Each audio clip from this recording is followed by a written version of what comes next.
श्री शिवाय नमस्तुभ्यम, हर हर महादेव। देखिए दोस्तों, यदि आपके जीवन में दुर्भाग्य और दरिद्रता का बहुत अधिक वास है, यानी कि आप जो भी कार्य प्रारंभ करते हैं, शुरू करते हैं, उसमें आप सफल ही हो ही नहीं पाते। आप बहुत प्रयास करते हैं पर आखिरी में आपको हार ही मिलती है, असफलता मिलती है। और इसके साथ अगर आप नौकरी की तैयारी कर रहे हैं लेकिन उसमें भी आप सफल नहीं हो पा रहे हैं, आप बिजनेस करते हैं पर उसमें भी कहीं ना कहीं असफलता मिल रही है, तो अपने बिजनेस में और नौकरी में सफलता पाने के लिए आपको ये उपाय जरूर करना चाहिए। देखिए, पूज्य गुरु जी की कथा को सुनकर ही आपको ये उपाय बहुत अच्छे से समझाएंगे। उसके पहले इस वीडियो को लाइक कर दें और चैनल को अभी तक सब्सक्राइब नहीं किया है तो सब्सक्राइब जरूर करिए। देखिए, इस उपाय में जो सबसे पहले आपको सामग्री लेनी है वो है बेलपत्र। तो आपको क्या लेना है? आपको एक बेलपत्र लेनी है और बेलपत्र लेते समय आपको ध्यान रखना है कि वो कहीं से भी खंडित नहीं होने चाहिए, क्योंकि बहुत सारी बेलपत्र पर इस तरह से छेद होते हैं या फिर इस तरह से वो कटी पीटी होती है। तो ऐसी बेलपत्र आपको नहीं लेनी है। सुंदर और स्वस्थ बेलपत्र आपको ले लेनी है। और अगर आपको बेलपत्र नहीं मिले तो चिंता ना करिएगा, मंदिर में जाइएगा। शिवलिंग पर ऑलरेडी बहुत सारी बेलपत्र समर्पित रहती है। तो गुरु जी कहते हैं कि उन बेलपत्र को आप उठाइए, शुद्ध जल से उनको धोइए और अपने उपाय में उनका उपयोग कर लीजिए। इसके साथ जो अगली सामग्री है वो है शहद। तो आपको लेना है शहद। कितना लेना है? 1-2 चम्मच शहद लेना है, क्योंकि हमें उपाय शहद से करना है, इसलिए 1-2 चम्मच शहद काफ़ी है। इसके बाद जो अगली सामग्री है वो है लोटा। तो आपको एक लोटा लेना है और लोटा तांबे का लेना है। ठीक है, हम शिवलिंग पर जाकर जल समर्पित करेंगे, इसलिए हमें एक तांबे का लोटा ले लेना है और घर से आपको अपने जल भर लेना है। गुरुजी कहते हैं जब भी आप घर से जल भरें तो वो आपको अपने मटके से भरना चाहिए। मटके से भरकर अगर आप शिवलिंग पर समर्पित करते हैं तो इससे हमारे घर के जो दोष है, जो समस्या है, वो समाप्त होती है। अब इन तीनों सामग्री को लेकर आपको पहुंच जाना है शिव मंदिर। ठीक है, मंदिर पहुंचने के बाद क्या करिएगा? सबसे पहले आपको उत्तर दिशा की तरफ मुंह कर खड़े हो जाना है, क्योंकि जब भी हम शिव पूजन करते हैं तो हमें इसी पोजीशन में रहना है। और यहाँ पर हम क्या क्या लाए हैं? एक बेलपत्र लाए हैं, एक तांबे का लोटा लाए हैं और शहद लाए हैं। तो इन्हीं से हमें उपाय करना है। तो सबसे पहले हमें इस बेलपत्र को उठाना है और इससे हमें उपाय करना है। तो क्या करना है कि आप जो शहद लाए हैं ना, उस शहद को आपको उठाना है। काई से उठाओगे? तो आपके हाथ में जो अनामिका उंगली होती है, आपके हाथ में जो अनामिका उंगली होती है, यहाँ पर आप देख सकते हो अनामिका, इसको बोलते हैं अनामिका उंगली। तो इस अनामिका उंगली से आपको ये जो बेलपत्र है, इस बेलपत्र पर ओम बनाना है। कौन सी पत्ती बनाना है? तो ये जो सबसे बड़ी पत्ती होती है ना, इसी पर आपको ओम बनाना है। और ओम किस साइड बनाना है? तो बेलपत्र की जो चिकनी साइड है वहाँ पर ओम बनाना है। तो आपको इस प्रकार से एक अच्छे से ओम बना देना है। ठीक है, ओम बना दिया। और ध्यान रखिएगा, और जो ओम का निर्माण आप बेलपत्र पर करोगे वो आपको अनामिका उंगली से ही करना है। तो यहाँ पर पोस्टर में देख सकते हो ये अनामिका उंगली होती है, इससे आपको ये करना है। और जब एक बार ओम बना दो, उसके बाद क्या करिएगा? उस बेलपत्र को आपको उठाना है और शिवलिंग पर इस तरह से समर्पित कर देना है। और शिवलिंग पर समर्पित करते समय आपको श्री शिवाय नमस्तुभ्यम का स्मरण करना है। और साथ ही साथ आपको इस चीज़ का ध्यान रखना है, और इसकी जो डंडी होगी वो जलाधारी की तरफ होगी और इसकी जो बड़ी बत्ती होगी वो आपकी तरफ होगी। तो ऐसे हमें बेलपत्र को समर्पित करना है। इसके साथ बेलपत्र की चिकनी साइड होती है, तो चिकनी साइड जिस पर आपने ओम बनाया है उस साइड को आपको शिवलिंग से स्पर्श करवाना है। मतलब कि यहाँ पर आपको उल्टी बेलपत्र समर्पित करनी है शिवलिंग के ऊपर। तो इस चीज़ का भी आपको ध्यान रखना है कि शिवलिंग के ऊपर जब भी हम बेलपत्र समर्पित करें तो उल्टा बेलपत्र समर्पित करना है। तो जो ओम आपने बनाया है वो शिवलिंग से स्पर्श होगा। और ये बेलपत्र को समर्पित करते समय आपके जीवन में जो भी संकट है, जो भी समस्या चल रही है, जो भी बाधाएं हैं, उसका स्मरण कर आपको भोलेनाथ से कामना करना है कि ये जो जितनी भी तरह की समस्या है ये जल्दी से जल्दी खत्म हो।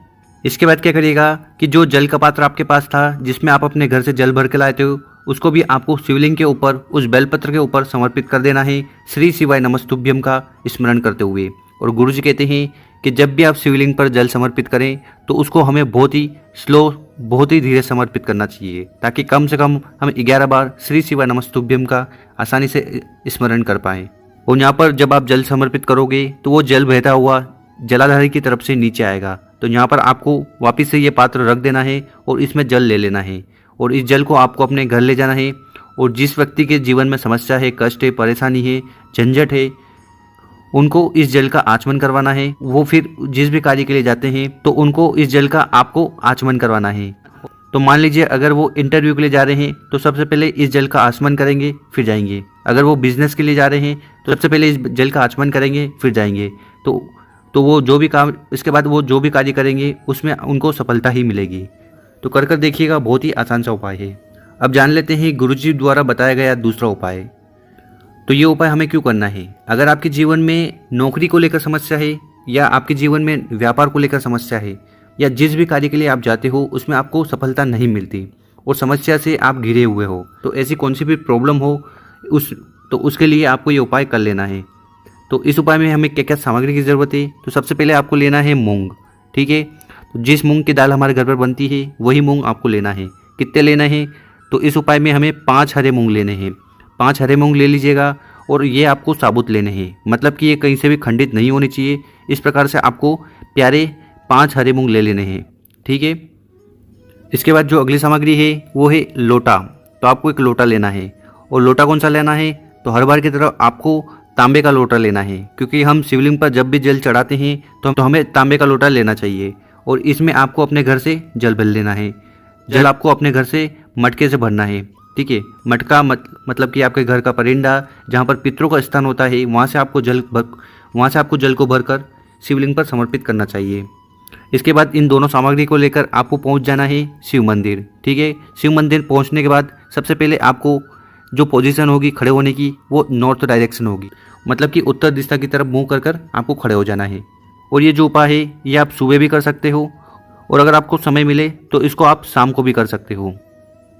तो यहाँ पर हमारे पास क्या क्या सामग्री है? हमारे पास है हरे मूंग और 1 लोटा जल। तो क्या करिएगा, सबसे पहले थोड़ा सा जल लेकर इन हरे मूंग पर आपको छिड़क देना है ताकि ये हल्का हल्का गीला हो जाए।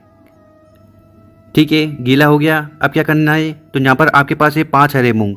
तो इनको 5 हरे मूंग को आपको शिवलिंग पर 5 जगह पर समर्पित करना है, अपनी मनोकामना, अपनी इच्छा को बताते हुए। अगर आपके जीवन में आर्थिक समस्या है तो उसका स्मरण कर आपको 5 हरे मूंग समर्पित करना है। तो पहला हरा मूंग आपको समर्पित करना है गणेश जी के स्थान पर। तो यहाँ पर आपको हरा मूंग समर्पित करना है श्री शिवाय नमस्तुभ्यम का स्मरण करते हुए। जो दूसरा हरा मूंग है उसको आपको समर्पित करना है कार्तिकेय जी के स्थान पर। तो शिवलिंग का जो उल्टा वाला भाग है वहाँ पर कार्तिकेय जी का स्थान है, वहाँ पर आपको दूसरा हरा मूंग समर्पित कर देना है। इसके बाद जो तीसरा हरा मूंग है वो समर्पित करना है माता अशोक सुंदरी वाली जगह पर। ठीक है, तो बीच में ये जो मोटी लाइन है यही माता अशोक सुंदरी वाली जगह है। और अगर आपको नहीं पता पूरा शिव परिवार, तो यहाँ पर आप पोस्टर में देख सकते हो, यही शिव परिवार है। और इसी तरह से आपको ये मूंग शिवलिंग पर समर्पित करना है। ठीक है, और इसके बाद चौथा हरा मूंग आपको समर्पित करना है माता के हस्त कमल, जो पार्वती माता है ना, उनके कटी भाग पर आपको चौथा हरा मूंग समर्पित कर देना। इस तरह से आपको 4 हरे मूंग समर्पित कर देने हैं। तो जब हम 4 जगह मूंग को समर्पित कर देंगे उसके बाद क्या करिएगा, इस जल के पात्र को आपको अपने हाथ में उठाना है, और सबसे पहले आपको थोड़ा जल गणेश जी के स्थान पर समर्पित करना है, मतलब कि चढ़ाना है। फिर थोड़ा जल आपको कार्तिकेय जी के स्थान पर समर्पित करना है, जो हरे मूंग आपने समर्पित किया है उसके ऊपर। फिर तीसरा थोड़ा जल आपको माता अशोक सुंदरी वाली जगह पर समर्पित करना है। फिर चौथा जल आपको माता के हस्तकमल पर समर्पित करना है। तो जहाँ जहाँ पर आपने हरा मूंग समर्पित किया था वहाँ पर आपको थोड़ा थोड़ा जल समर्पित कर देना है। इसके बाद क्या करिएगा कि आपके पास जो 5वां हरा मूंग है उसको उठाइएगा और इस जल के पात्र में डाल दीजिएगा। ठीक है, और एक बार जब हरा मूंग आप इस पात्र में डाल दो तो इस पात्र को फिर आपको उठाना है और इसको भी शिवलिंग के ऊपर जो टॉप वाला हिस्सा है, शीर्ष भाग है, यहाँ पर उस जल को उड़ेल देना है, समर्पित कर देना है। और इसके साथ गुरुजी कहते हैं कि जब भी हम शिवलिंग पर जल चढ़ाएं उसकी धारा बहुत ज़्यादा स्लो होनी चाहिए, ताकि हम कम से कम 11 बार श्री शिवा नमस्तुभ्यम का स्मरण कर लें। और इसके बाद क्या करिएगा, आप यहाँ बैठ जाइएगा और आपके जीवन में जो भी समस्या है, धन को लेकर, दौलत को लेकर, नौकरी में उन्नति नहीं है, बिजनेस चल नहीं रहा है, अलग अलग तरह की समस्या है, तो उन सभी समस्या का स्मरण कर आपको भोलेनाथ से प्रार्थना कर लेनी है कि हे भोलेनाथ, हमारे जीवन में जितनी भी बाधाएं हैं, समस्या हैं, कष्ट हैं, ये जल्दी से जल्दी खत्म करें।